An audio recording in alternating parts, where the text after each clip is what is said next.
Welcome to the Short Funk Podcast. I'm Tom Barbalet, and today, the price of podcasting.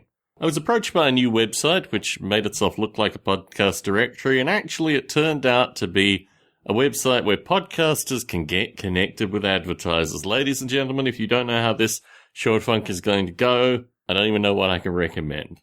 The numbers that they were referring to were by far the lowest advertising numbers I've ever seen with regards to podcasts, and clearly were not particularly inspirational. Their highest price per 1,000 was $30 per 1,000 listeners for an ad.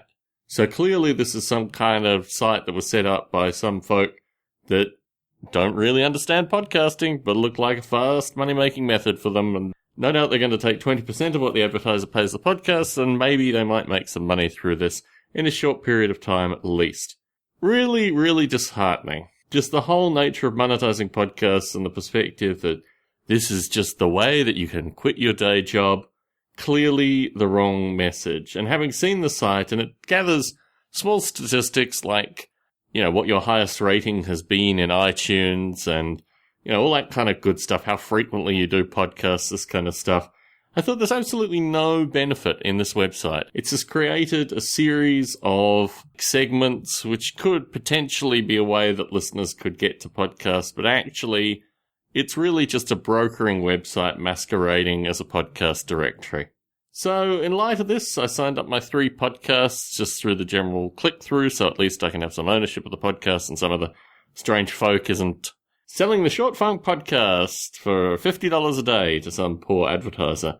Now I've held my intellectual property through that, I don't think I'm going to be hearing anything more from this website aside from no doubt constant posts associated with how I need to actually monetize this thing, and if I was spending more time on their website, I'd be earning way more money.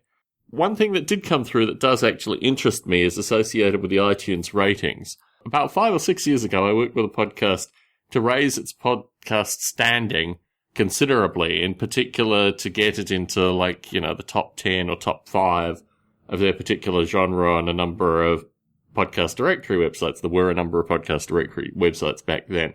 And through all of this, I created quite a, easygoing way of actually marketing things, which I didn't necessarily use with regards to Model Rail Radio, but the same kind of thing could be used for all my podcasts to at least improve them in the iTunes ratings. The iTunes ratings are rather funny. They're kind of created at arm's length. There's never any real description associated with how the iTunes ratings occur.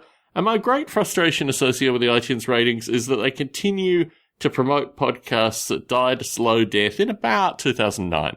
When I go to the iTunes podcast directory, I'm constantly stunned with these podcasts that are, 6 years old that are still in their ratings. And I guess the algorithm that they created in order to enable people to connect to podcasts probably hasn't been updated in the recent past.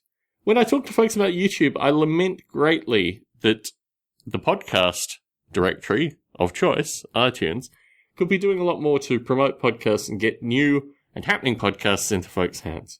But sadly, much like this new Connect Podcasts with Sponsors website, the iTunes thing is just something that we're going to have to live with as a format.